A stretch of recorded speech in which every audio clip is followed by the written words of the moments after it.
This is Dagestan. For the last 100 years, no outsiders would come here. They couldn't. Now its mountain cultures are fighting to survive, before all that's left is their memory. We spent 6 long days driving through this land, meeting its people, eating its food, and wearing its clothes. This is what we found here.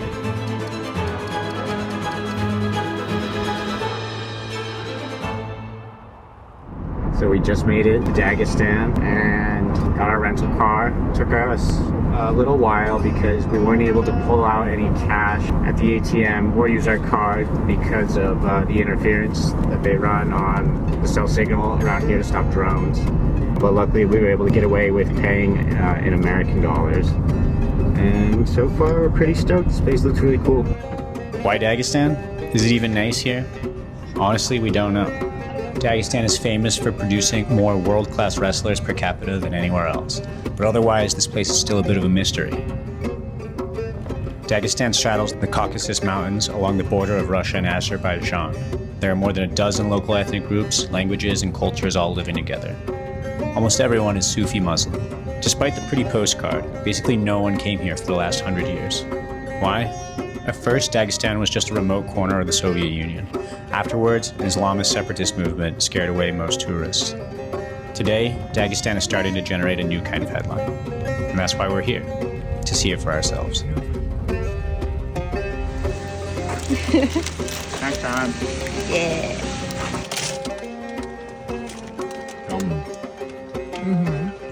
I've noticed that these chips are patented. No one else can make them. Russia is actually famous for respecting patent law. Oh yeah? No. Oh. The first place we ended up was Gunit. Once an important Avar town, this place is now the home of Dagestan's budding hospitality industry. So far, 2 things stand out about Dagestan. The massive, exposed sedimentary cliffs form a mountain range unlike anything I've ever seen. Dagestani people seem to think that the spires and cliff edges of these giant folds are the best place to build a town. Why was still a mystery. But the mysteries of Dagestan would have to wait. After a red-eye flight and 8 hours of driving, we needed sleep more than anything. Сзади? Да, у вас номера нету никакой? Номера нету?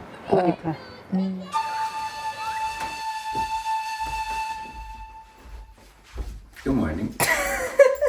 Oh, look how cute you are. For centuries, Dagestan has been the last frontier of faraway empires, but none of them ever managed to integrate its people.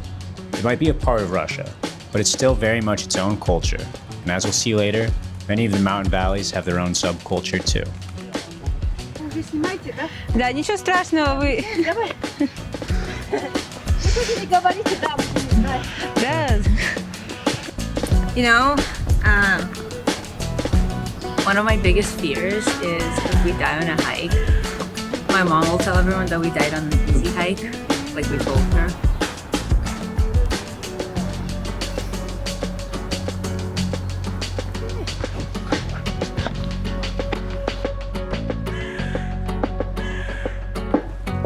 This is hilarious.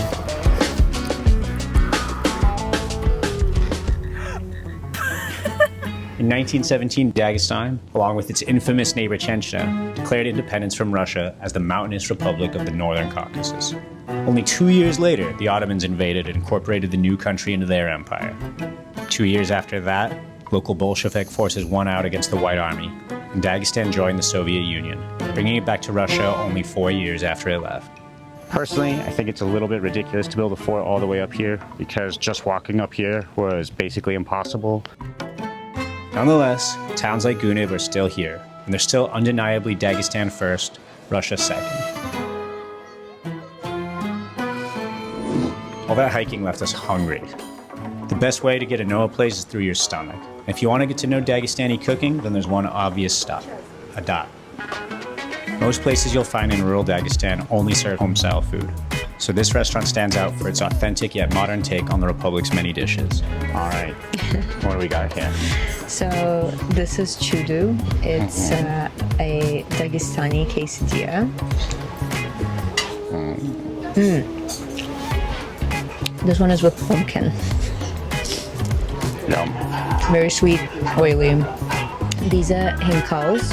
not to mistaken with hinkali, which is a Georgian dumpling.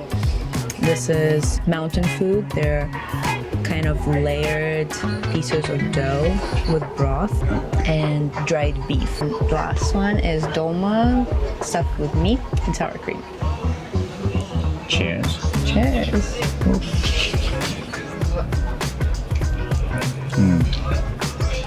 Bomb. Definitely different from like the dolmas that I've had in Turkey. This one feels like it's got more meat inside it and less rice. Less rice and some sort of spice or like herb. Can't quite put my hand on it. I think it's cumin. Cumin? It seems like pumpkin's like a really common ingredient here. They were not stingy on the butter.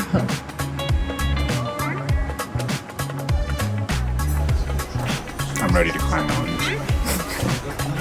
It's kind of like jerky, but not as bad.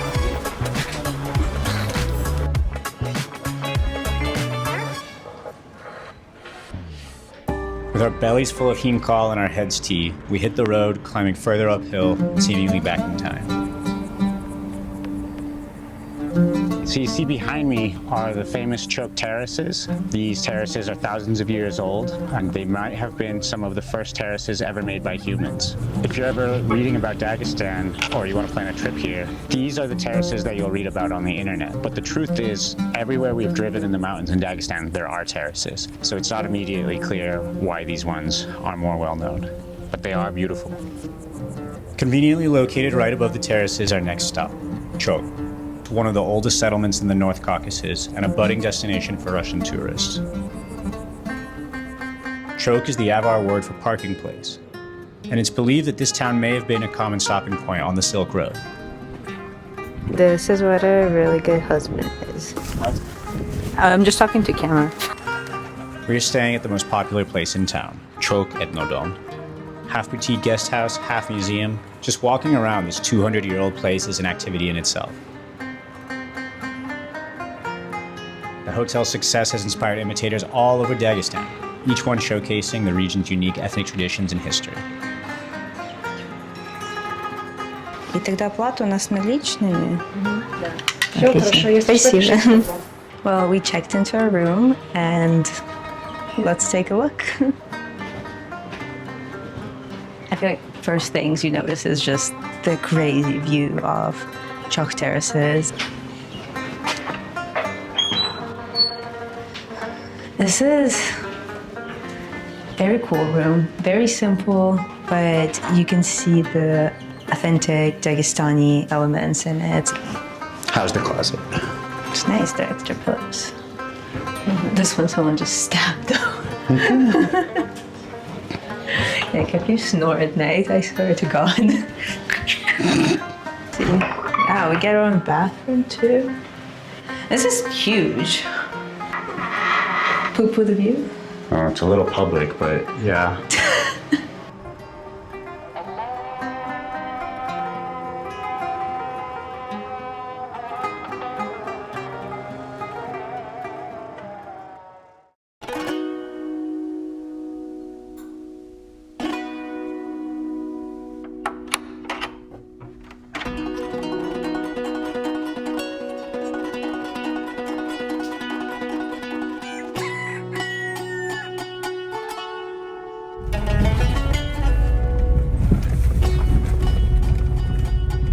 About 5:30 in the morning, and we're gearing up to hike to Gamsutl.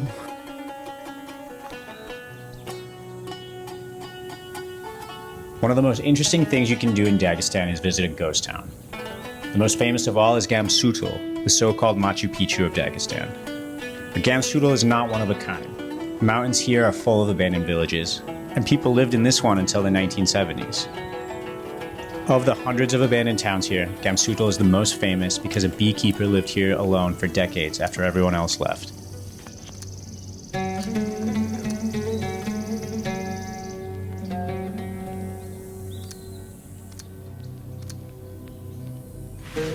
Come in.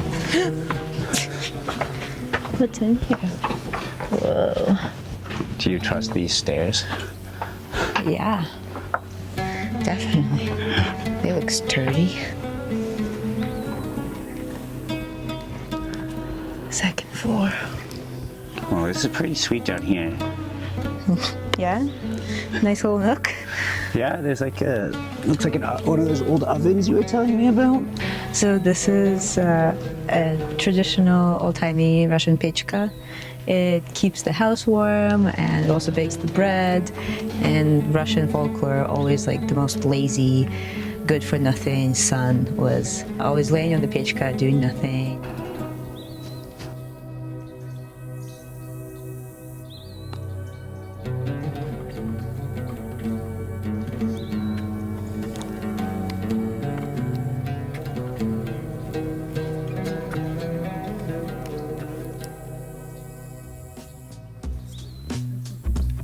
Why would anyone ever want to build a town at the top of such a steep and imposing mountain?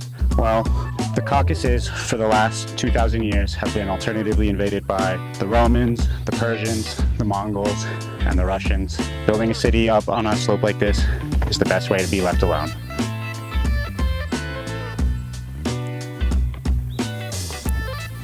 This is super cool. Behind me is the house of Abduljalilov. He was the last resident of Gamsutl and lived here until 2015. He lived here alone with his bees. He had his beehives.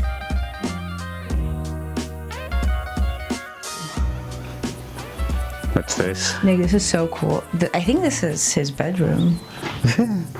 Yeah, me too. Hello. Last residents of Gamsutl, for real though. Wow.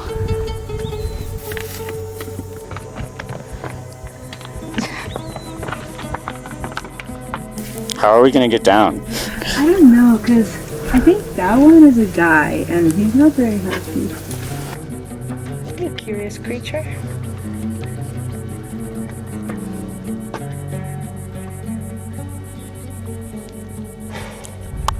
That was a choice. I can't believe you hiked the entire mountain in jeans. Oh yeah. I wouldn't have if I brought any other pants.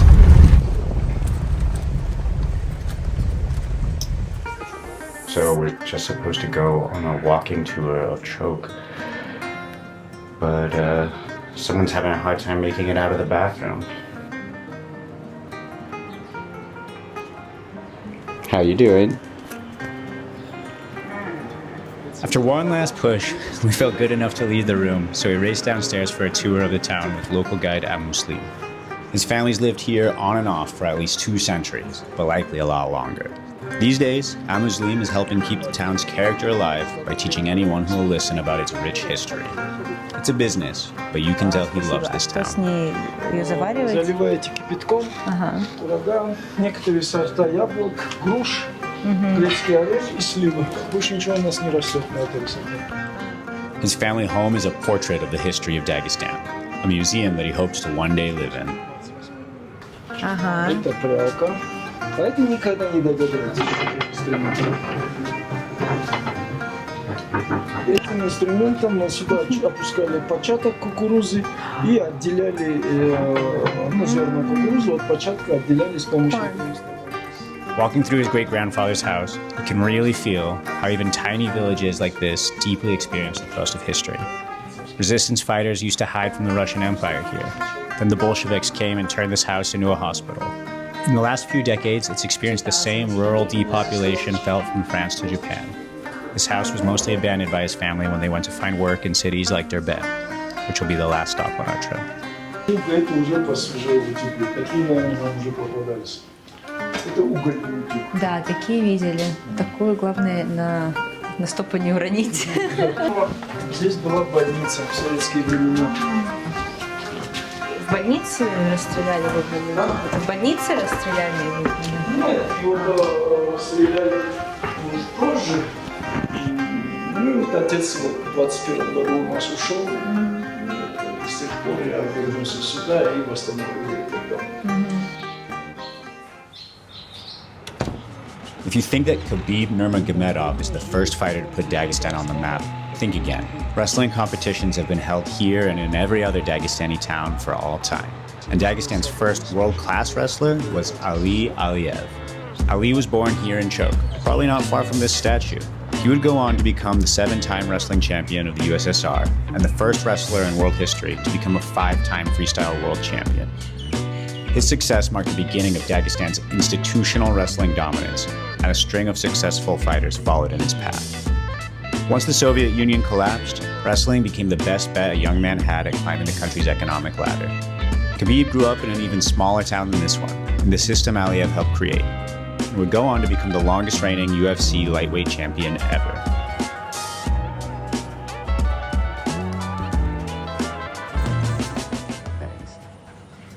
By this point in the day, we were starving, but we weren't able to eat yet.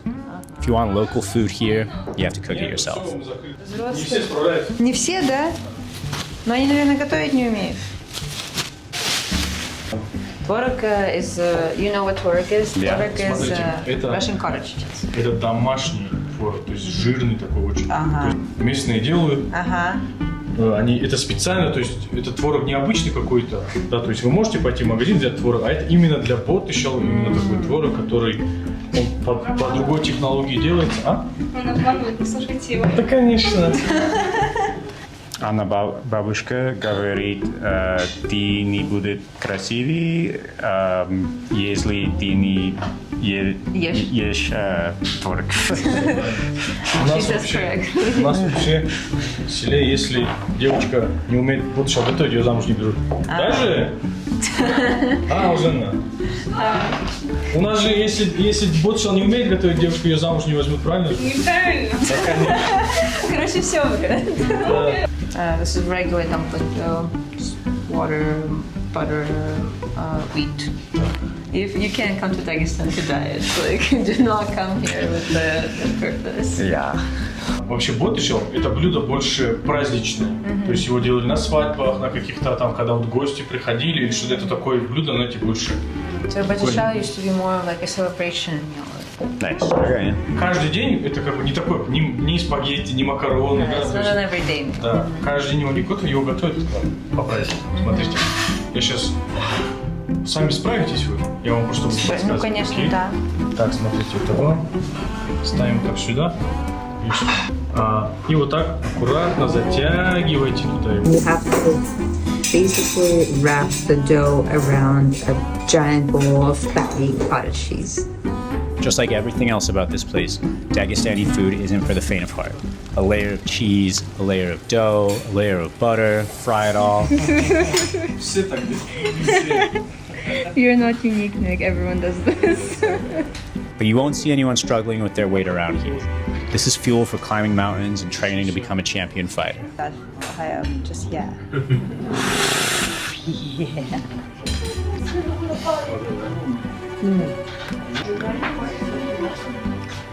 This is real good. It's buttery, it's cheesy. It's exactly what they advertise it to be.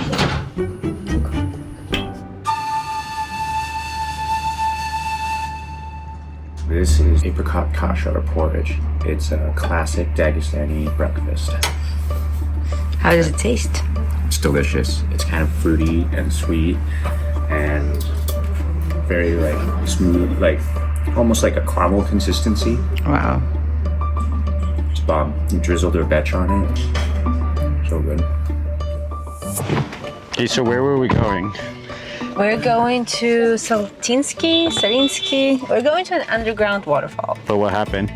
I messed up. I thought this was the waterfall, but the waterfall is like 45 minutes away on a dirt road from here. There's a lot of so-called roads through Dagestan that look like shortcuts. We quickly found out that while they are shorter by distance, they certainly take longer. These are the rugged highlands of Dagestan, and they're dotted with quaint villages and wild apricot groves.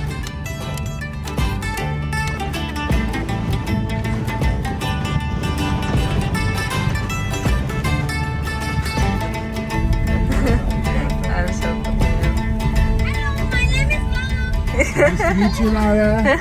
These boys gave us directions, and now there's like a tiny gang all trying to give us directions to the waterfalls because we gave them 100 rules. I don't know. So, where were the boys directed us? There's a lock.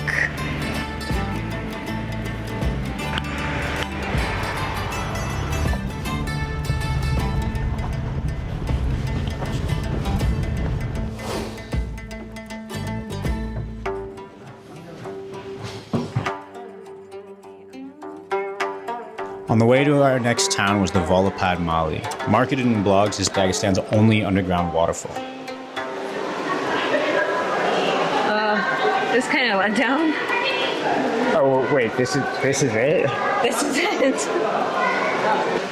I kind of expected that because it rained yesterday, there would be like a little more water here.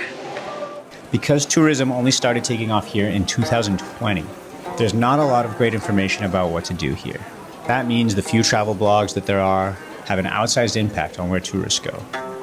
I think I would recommend coming to this place. It's very cool, but one, come in the wet season. I would probably assume like April or May would be where this waterfall is actually floating, and try to go either early in the morning or late in the afternoon because there's just a lot of people here. This waterfall may have been a bit of a disappointment, but luckily Dagestan is huge and still has tons of undiscovered places. But first, we need a snack. And we're choosing a local specialty to get us started. Что такое урбеч? Урбеч – это ореховая паста, делается на мельнице, на каменной мельнице. Специально каждый орех подготавливается по-своему. Каждый орех, он какой-то жарится, какой-то сушится, какой-то подготавливается. Допустим, абрикосовая косточка – это дикий абрикос. Ее замачиваем недели 2, чтобы убрать. Для у кого давление повышенное, снижает, нормализует. А какой самый вкусный, что можем попробовать? Вкусный. Вот, наверное, самый вкусный и самый полезный. Все полезно. Абрикос, тыква, вот это про полезность. А это нутелла дагестанская. Very healthy Nutella. No additives, no chemicals, no nothing. You can eat as much of it as you want. Это прям вкусно-вкусно.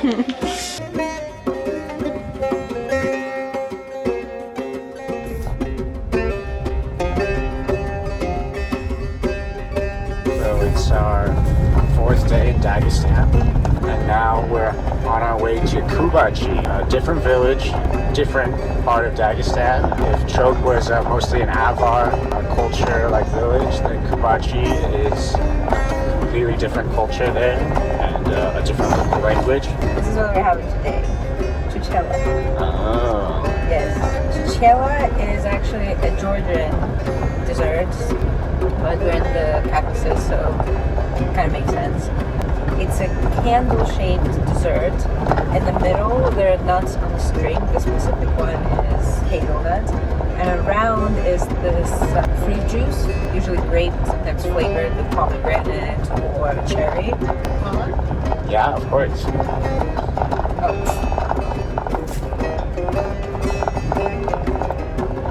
That's pretty good. This one is with walnut. It's like a little fruit roll-up-y, but way less sugary, like more just like control, like what real fruit tastes like. We just drove through such a cool-looking little village, all built on these steep hillsides, mosque on a cliff overlooking the town. We've got like young women like all washing out all the rugs, like a power washer. It seems like every house in Dagestan has these amazing rugs. It's probably like the 4th or 5th time we've driven past a rug wash.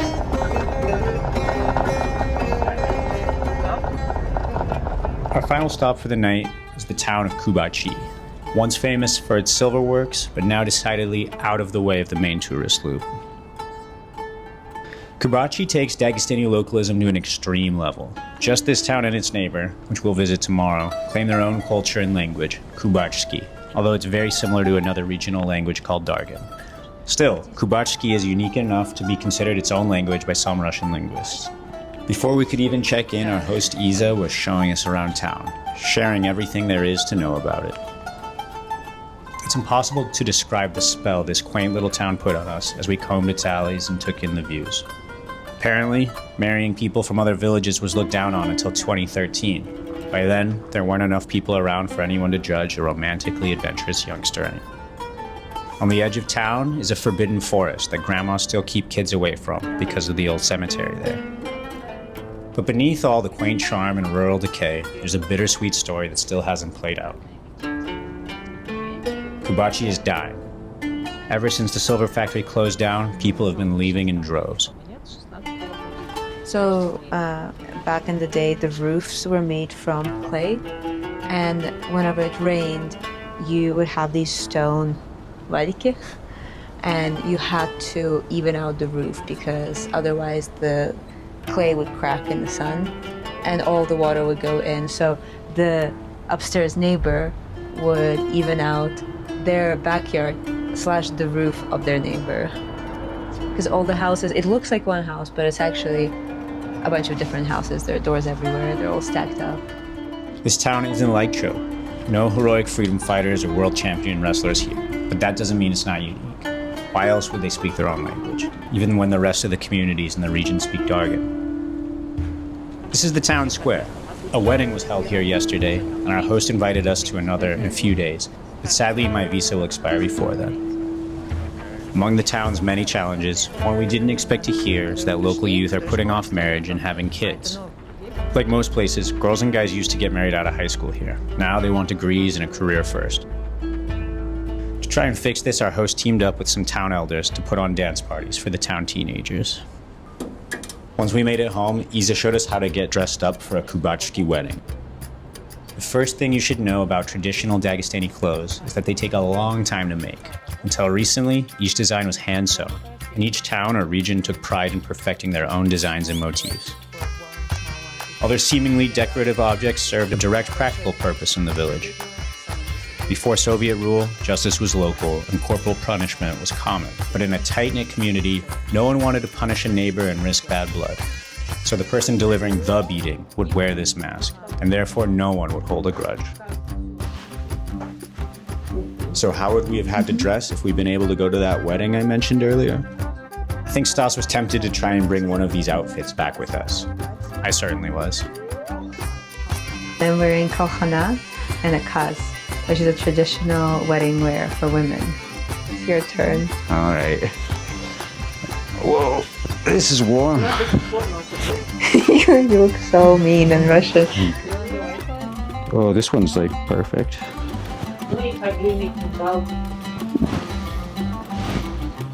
Oh, also fits pretty good. Wow, okay, yes.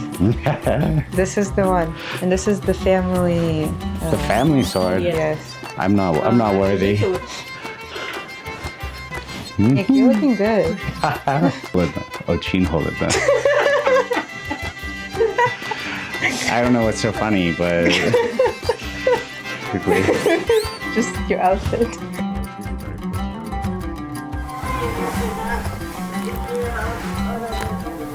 Our host gave us this video on a flash drive. It's a video of Kubachi taken from 1967. Конечно, 20 век пришел и сюда, в поднебесные Кубачи, но не отменил этой древней традиции. Четверг, базарный день. Четверг...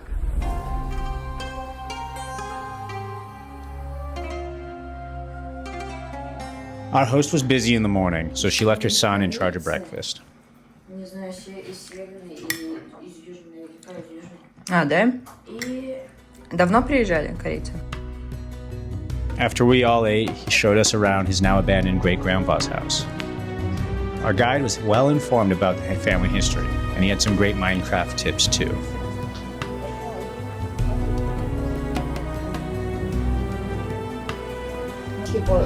Notice that there's a board set up to support the bird nest. Yes.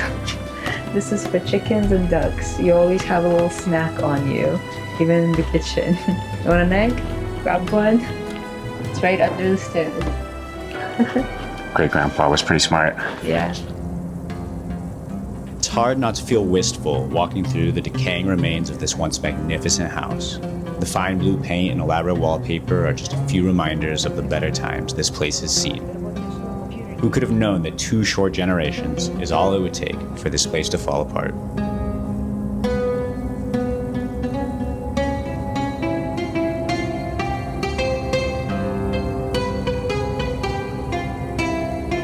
As we made our way past the mix of remodeled and close to collapsing houses, we couldn't help but feel sad that everyone is leaving. Built on the side of a cliff, with a rich culture and architecture that modern contractors wouldn't dare attempt, it feels like this town still has something to live for. The guy was just like, where's the bathroom in this house? Check this door, not a bathroom. Wandered around, that's the bathroom. random house. Everyone is like family here. Just past the edge of town, it feels like the rolling grassy mountains of the Caucasus go on forever. But just around the corner, there's a place that shows where a town like Kubachi might be headed.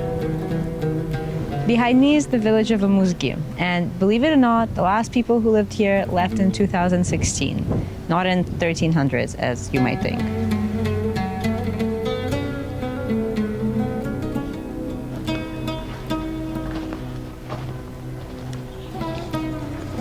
Oh shit. Oof. Wait. I just walked into that room, but there are no floors.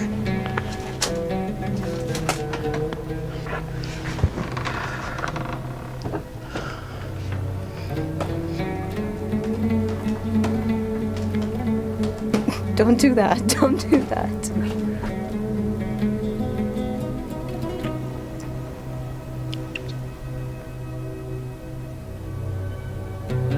Found some really cool rocks in this building, and if you look really closely, you can see that some of these stones have been chiseled. They were likely taken from really old buildings and moved here when this one was built.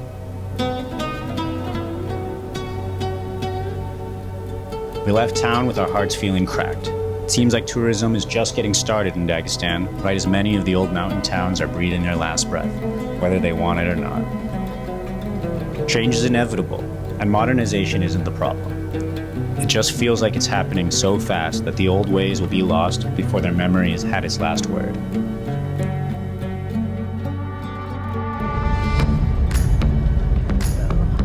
So we just finished up at the village, got checked out of our homestay in Kubachi. Yeah, no caffeine, no plan really. I like having some sort of plan. So we're just raw dogging it today. Here.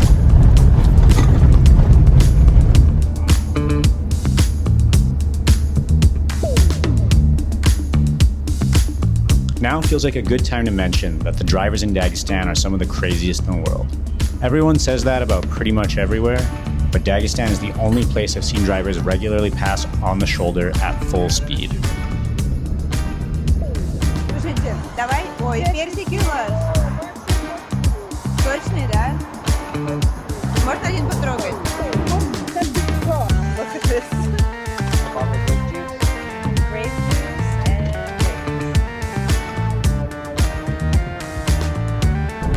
Well, we have lots of new and exciting food because we don't have time to stop for lunch. So we stopped at the grocery store. This is cheese and fish sticks. Caucasus sausage, Bazaar. We got not one big loaf of bread, but two. I'm not gonna take this one out. Although that one's more of a pastry, for being fair. Yeah, giant pastry. All this was $12. Oh, we also got 2 Red Bulls, 2 Diet Cokes. They included in the $12? Yeah, and 2 water. Oh, so that's all like $8. What do you call all these speed bumps we're hitting in Russia? Oh, they're called laying down these sausages. Like a big sausage like that, smoked cheese and bread is like, it's like classic Russian stuff, but it's also where you technically could be in the Midwest. It's like something you're totally eating in Iowa. Oh. And then this is Walk me down some cheese bread.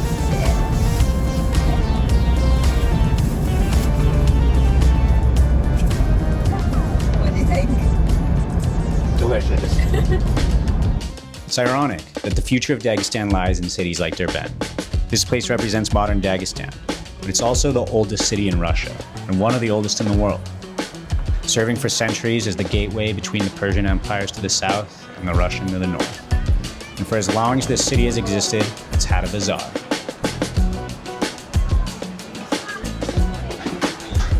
Here you can find everything that's being left out of the modern supermarket. Smoked fish from the Caspian Sea, lamb from the hills, chichela from Georgia, and Turkish delight from Turkey. Можно вас снять?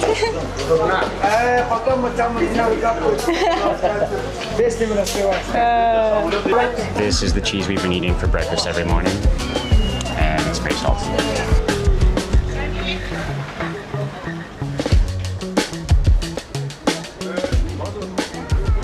Most people come here to buy groceries, but we came here to buy a fuzzy hat. Try this one.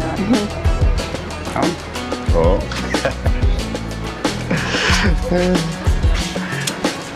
I think this looks Спасибо. this looks really good. Yeah, I think This is the one you want. this was wow. We first try. It's not much of a scene if I just try on one. Ooh. Мне кажется, идет. Wow, you're a boy now. It fits me. Do you want one? It looks pretty good. There it is. Wow, it's so huge. Way bigger than I thought.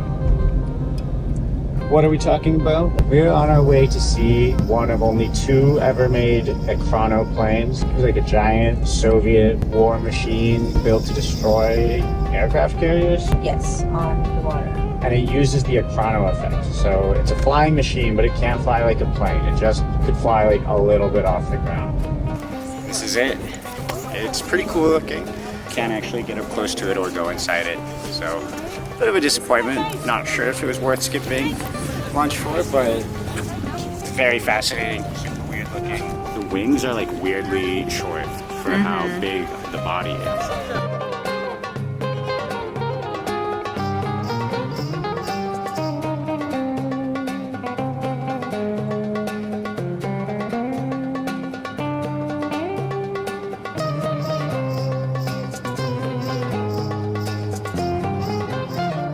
So it's our last day in Dagestan, and we're gonna go take a little swim in the Caspian Sea. I've always wanted to swim in the Caspian Sea, so we were pretty excited. Yeah? It's so nice. What we quickly found out is that it's actually a giant freshwater lake, and it's only about knee deep until you're a mile offshore, so you can't actually swim here.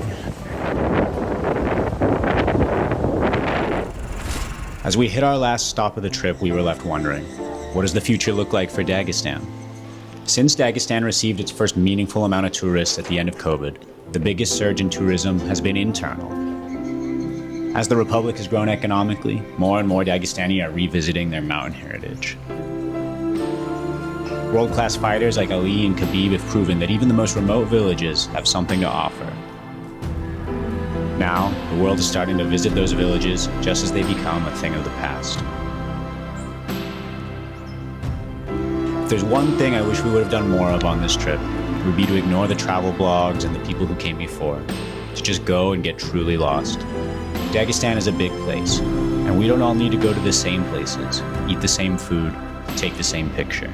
There are countless more villages with their own way of being and their own stories that we didn't get to explore. Will those tiny mountain towns survive? Next time we come here, it'll be different. What remains to be seen is if any of this will still be here when we do.